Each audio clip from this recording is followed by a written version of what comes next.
Paliko na sana ang kotseng yan nang biglang masalpok ng paparating na motorsiklo sa Kalasyaw, Pangasinan. Tumila po ng angkas ng motorsiklo. Sugatan siya at ang rider. Wala namang nasaktan sa sakay ng kotse. Dahil sa mataas na kaso ng rabies, nasa state of calamity ang mga bayan ng Boac at Buena Vista sa Marinduque. 2 na ang namatay sa probinsya dahil sa rabies na nakita na rin sa ilang baboy at baka. May report si Tina Panganiban Perez. Sa Animal Disease Investigation, halos 70 na ang reported rabies cases sa mga hayop sa Marinduque.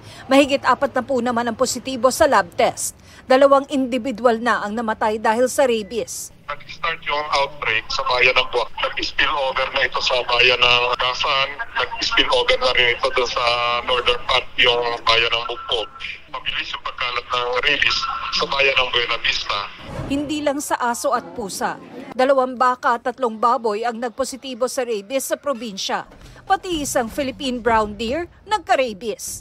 Hindi naman daw maikakalat ng mga ito ang rabies sa ibang hayop. You need a rabid dog or a cat to transfer the virus. And by biting the other animal, you transfer it.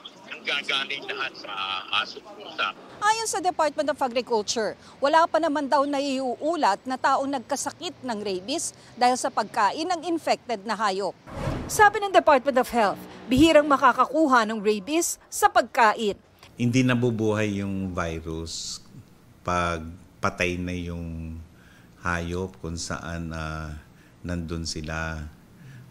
Ang may posibilidad lang ay pati yung utak, niluto nyo, pagkain, nandun yung virus. Ang rekomendasyon, magpabakunan na rin para sigurado. Hindi ineengganyo ng Agriculture Department na kumain ng infected meat. May possibility na ma-transfer pag kinain yung animal yung infected. That's why we're very careful in NMIS on approving pork and cattle. Kailangan may tatak NMIS pagka bumili ka ng baboy or baka. Tina Panganiban Perez, nagbabalita para sa GMA Integrated News. Nag-anunsyo na rin ng suspension ng face-to-face classes ang ilan pang LGU bukas at sa mga susunod pang araw dahil sa matinding init. Imbes na face-to-face, modular o online muna ang classes sa kindergarten hanggang grade 12 sa lahat ng public schools sa Malolos City bukas. Kanselado rin bukas ang in-person classes sa lahat ng antas sa mga pampublikong paaralan sa Iloilo City. Sa South Cotabato hanggang April 15, kanselado ang panghapon na in-person classes sa lahat ng antas sa mga bayan ng Pulumulok at Tantangan.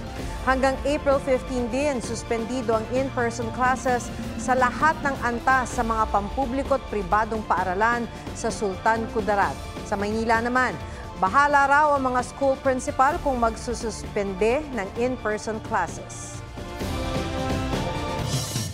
Bukod sa pagsususpinde ng face-to-face classes, may mga nagpaikli rin ng oras ng klase kanina sa Albay.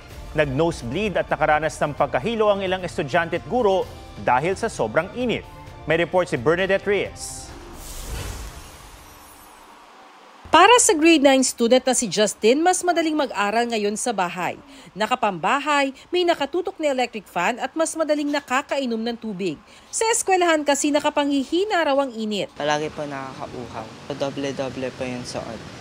May polo pa po, tas t-shirt pa sa loob. Sa bahay nagklase si Justin matapos i-anunsyo ng Quezon City LGU kahapon na kanya-kanyang aral muna ang mga estudyante sa bahay sa pamamagitan ng module o online o blended learning. Sakop niya ng mga public daycare at public elementary at high schools. Sa Caloocan, blended learning sa public school maliban sa grade 6 na may National Achievement Test. Sa Muntinlupa City, pinaikli ng hanggang alas 10 ng umaga ang klase sa public elementary at high schools. Suspendido ang klase sa hapon pero maaaring magpa-blended learning ang school division office. Sa Libon, Albay, online o modular muna ang klase ngayong araw. Dahil sa tindi ng init kahapon, 10 guro ang nakaranas ng matinding pananakit ng ulo. 2 elementary students daw ang nagdugo ang ilong habang 3 ang sumakit ang ulo at tiyan. Half day naman ang face-to-face classes sa Pulangi, Ginubatan at Kamalig, Albay ngayong araw. Sa Iloilo, mahigit 450 na paaralan ang nagsuspindi ng in-person classes mula March 19 hanggang ngayong araw. Sa General Santos City, suspendido ang in-person classes hanggang April 5. Sabi ng DepEd, walang iisang patakaran sa buong bansa. Depende talaga sa School Divisions Head o LGU. Ano na po tayong order sa Department of Education na pwedeng mag-switch to blended learning. Hindi rin daw required na mag-uniform sa paaralan. Pinapayagan natin ang mga estudyante na magsuot ng mas komportableng kasuotan, mga light materials lang, and even for our school personnel.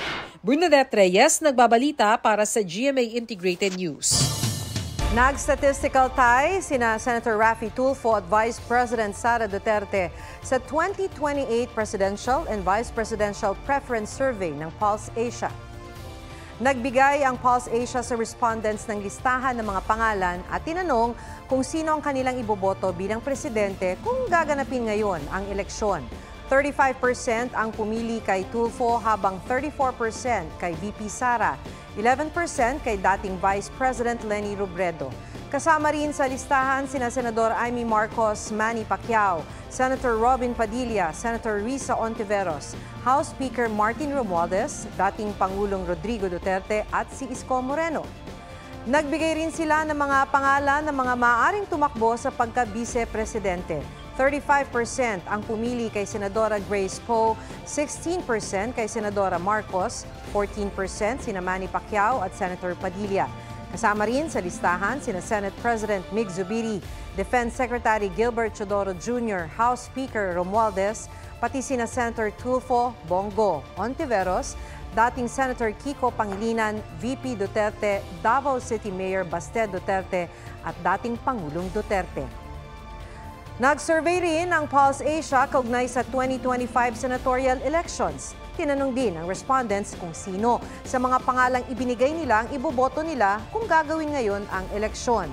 Ginawa ang mga survey mula March 6 hanggang 10. Kasabay ng mainit na panahon ang pagdami rin ng mga kuto. Ang pamilyang yan sa Marikina City nangati ang anit dahil sa kuto. Nagkahawaan na rin sila. Sa Lawag City, Ilocos Norte, nagpagupit na ng buhok ang isang bata. Hindi rin makatulog ang isang bata sa Isabela dahil sa kati. Madalas na rin ang kanilang pagsuyod ng buhok para maalis ang mga kuto at itlog nito. Sabi ng Department of Health, nangingitlog at mabilis dumami ang kuto sa mainit na buhok at pawisang anit. Ang hawaan ng kuto ay nangyayari kapag naghihiraman ng gamit.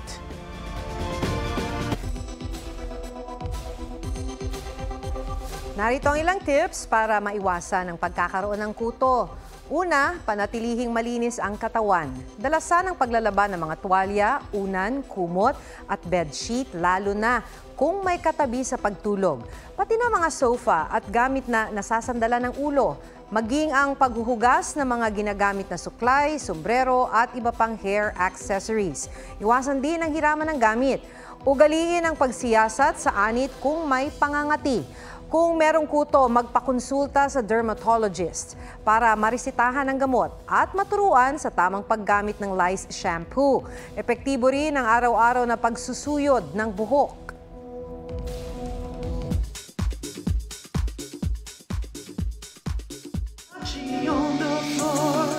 Two months ago, nang i-post ni Tom Rodriguez ang cover niya sa Versace on the Floor ni Bruno Mars. So baby, let's just turn down the lights and close the door. Umani yan ng 2.4 million views sa TikTok. Hey guys, Tom Rodriguez here. Kagabi ginawan niya yan ng reaction video. Okay naman ah. Wala, paano mag-delete? Aliw sa comment section ang game niyang pagsagot sa netizens na Mickey Mouse version daw ang pagkanta niya. May soft launch nga ba ang rumored boyfriend ni Kylie Padilla? Ibinahagi niya ang trip to Japan na may caption na Through His Lens. Walang confirmation pero dating sinabi ni Kylie na may nagpapasaya sa kanyang puso. Mami, ready? Set, go! Abulin niyo ako! Roller coaster of emotions agad ang ipinakita sa pilot episode ng My Guardian Alien. Awa mo na. Iyanak ako. Boy. Trending sa X app ang hashtags MGA World Premiere, My Guardian Alien, pati na si Marian. Ano bang offer namin dito para sa tao, para malaman nila, ano ba ang kahulugan ng totoong buhay? Pagmamahal ba yan? Pagmamalasakit sa kapwa mo o sarili mo lang iisipin mo? Aubrey Carampel, nagbabalita para sa GMA Integrated News. Muling pumirma ng kontrata ang Kapuso News pillar na si Mel Tiangco bilang anchor ng 24 oras. Pinangunahan niya ni GMA Chairman Attorney Felipe L. Gozon, President and CEO Gilberto R. Duave Jr., Executive Vice President and Chief Financial Officer Felipe S. Yalong, at Senior Vice President for Integrated News Regional TV and Synergy, Oliver Victor B. Amoroso. Dumalo rin sina GMA Integrated News Consultant Grace de la Peña Reyes at Vice President and Deputy Head for News Programs and Specials Michelle Seva at iba pang opisyal ng GMA Integrated News. Naging emosyonal naman si Mel habang pinapanood ang mga mensahe ng kanyang mga kasamahan sa GMA Integrated News. Si Mel, or Tita Mel, as she is fondly called by everybody here in GMA and in GMA Kapuso Foundation, ay hindi lamang icon, kundi isang institusyon na. Sapagkat ang puso ni Mel ay talagang nasa tamang lugar at alam ng mga tao na hindi plastic ang kanyang desire to help, kung hindi tunay at totoo. Maraming salamat for being who you are and for being what you've become. We continue to be inspired by you and continue to be motivated in knowing that we have the Mel Tiangco as a Kapuso. I've been telling her this. She is the most credible broadcast journalist in the country. You are inspiration not only for those on cam, but behind cam. Again, Tita Mel, thank you. And we are so proud to have you continue as our anchor for 24 oras. Ako man din po ay nagpapasalamat sa inyo dahil sa mga opportunities that had opened to me because of my stay in GMA. At ang pinakamabigat na nga sa lahat na yan ay ang pagtatatag ng GMA Kapuso Foundation. Napakasarap yung nagtatrabaho ka na, nabibiyayaan ka pa sa langit.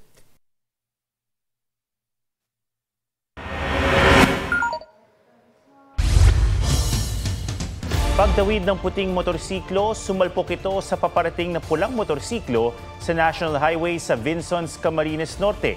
Bahagyang tumilapon ang angkas ng pulang motor. Dead on arrival siya sa ospital. Sugatan naman ang dalawang rider na nagpapagaling pa.